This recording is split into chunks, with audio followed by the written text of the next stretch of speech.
angle right here. Yeah, that's pretty good. I decided to do the reading outside today because it's such a nice day. And if I appear to be squinting, it's because the sun is quite bright actually. It's somewhere in the region of 25 Celsius, which is, I think it was 70-ish anyway when no, maybe it's a little bit less than that. It's probably about 22 Celsius. It was about 70 degrees Fahrenheit when I was driving back from the gym. So I thought, hey, why not take advantage of it? It's pretty good, right? The scenery behind is not all that fantastic because, of course, it's still not quite spring. It's still technically winter. The All the leaves have not come back on the trees yet, but there's plenty of life here. Let me just see if I can pull my book up here. Today's title is called Remember Our Oneness. Remember Our Oneness. And the first quote is from Chris Michaels, who says, "We realize our oneness through our connection to each other." And that's from Your Soul's Assignment, and it's on page 28.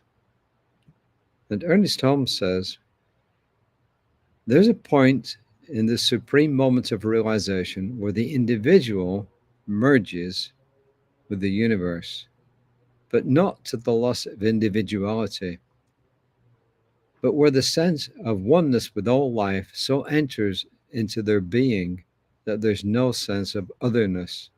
And that's from the Science of Mind textbook, and it's on page 358, paragraph 3. As I said, that was Ernest Holmes.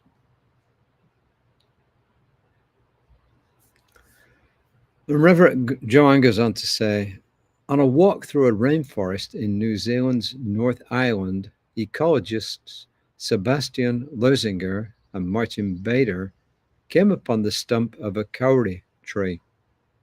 I've never seen a kauri tree. I don't know what it looks like. Not even sure I'm pronouncing it properly. It's Kauri. They discovered the stump was not dead, but they weren't sure how it survived without leaves for photosynthesis.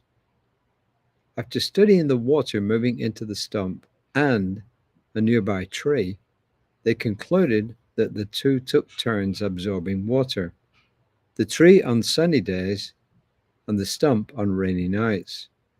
They hypothesized that the tree's roots had grafted together, most likely before the tree became a stump, and now the stump was still able to gather water and nutrients by being linked to another tree. The discovery added to a growing body of evidence that while trees appear as individuals above ground, they're highly connected below.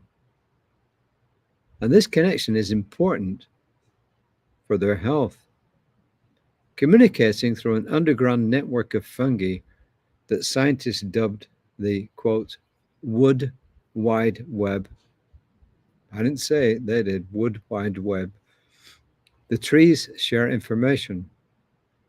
They send distress signals in the cases of drought or insect attack, and the trees receiving these signals alter their behavior accordingly. These trees exemplify the spiritual truth that we're wired for connection and that connection is essential to our well-being.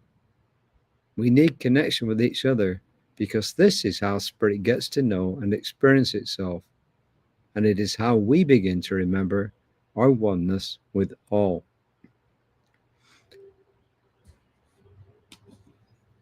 In any kind of spiritual teaching, you'll find that oneness comes up just automatically. And that one of the central cores of any spiritual teaching, any true spiritual teaching, is the fact that everything is connected. We're connected to everything else. We feel separate most of the time. I'm separate from this computer. I'm separate from my wife who's sat back in the living room there. I'm separate from the animals that are wandering around here, the trees, the plants, the herbs that are here. But in reality, everything is connected. And I think this story just reminds us that not just human beings are connected, but everything is connected. Some scientists now I've come to realize that the whole universe is interconnected, that they're at some level of being, the whole universe is interconnected. And in our philosophy, we believe that spirit, the all, is thus expressing itself and learning more about itself. So it brings all these different things into being through evolution. And that as it does so, it gets to experience more and more of life. Maybe it's confusing to say it experiences itself because it is itself.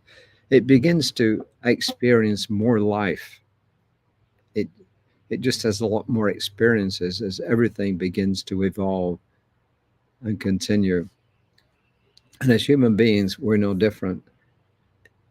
Anyone who's had a spiritual experience knows that moment of connection with everything. And it's true, as Ernest Thomas was saying here, that, what does he say? There is a point in the supreme moment of realization where the individual merges with the universe, I say the all, but not to the loss of individuality. And I think that's the important part. So anybody who's had a spiritual experience, a mystical experience, knows that while you can experience one with everything there is, yet there's still that sense of individuality. So what does this tell me about our growth and our needs? It tells me that we need community. One of my friends today, he often grumbles about a lot of things. In fact, he's a major grumbler. I mentioned him yesterday. But the other good thing about him is he knows that people need connection. His wife is currently off on a long trip. She'll be back, hopefully in the not too distant future. But every Sunday, apparently, she took one of her friends for a ride to get her out of the house. This lady's a widow. She's in her late 80s. She can drive, but she doesn't drive much. So his wife, apparently, I only found this out today, would take her out on Sundays for a drive just to get her out of it. I used to do the same with my mother because my mother was a widow. And when I was in my late teens, on Sundays, I would just drive her around the countryside so we could actually see things. So he, realizing that his wife did this, said after we worked out at the gym, well, I'm going to call by such a body and I'm going to see if she wants to go for a drive. And then he explained to me why. Because whether he realizes it in his consciousness or not, he realizes that that connection is necessary, that we all need connection. And one of the best ways that we can keep our connection is by joining different groups. Creative Life Spiritual Center, or another church that you go to, Toastmasters, which we belong to, lots of different groups, International Friends my wife belongs to, different things. So connection is really important. And when we're on a spiritual journey and we're making connections, we begin to realize more and more our oneness with everything. And as we do that, we start to enjoy life more. And as we enjoy life more, guess what? The people around us enjoy life more. So the message to me today is seeking connection. And the affirmation is, I seek meaningful, nurturing connection in my life, celebrating my oneness with life, capital L. I seek meaningful, nurturing connection in my life, celebrating my oneness with life. So it's a pretty short message today, but the whole point of this is, as we do our spiritual work and as we join communities and as we allow ourselves to feel that oneness, we begin to enjoy life more and more. And life isn't about penance. It's not about suffering. It's really about beginning to enjoy life. And yes, do we go through moments of suffering? Yes. Some of it's self-imposed, some of it isn't. Also, I want to give a shout out to our Muslim friends. They are going into a period where during the day they fast from food and drink.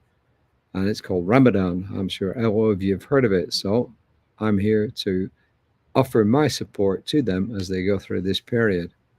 So So with that, I'm going to wrap it up. I'm just going to say, remember, Reverend Lisa will be on tomorrow morning at 9 o'clock, reading from.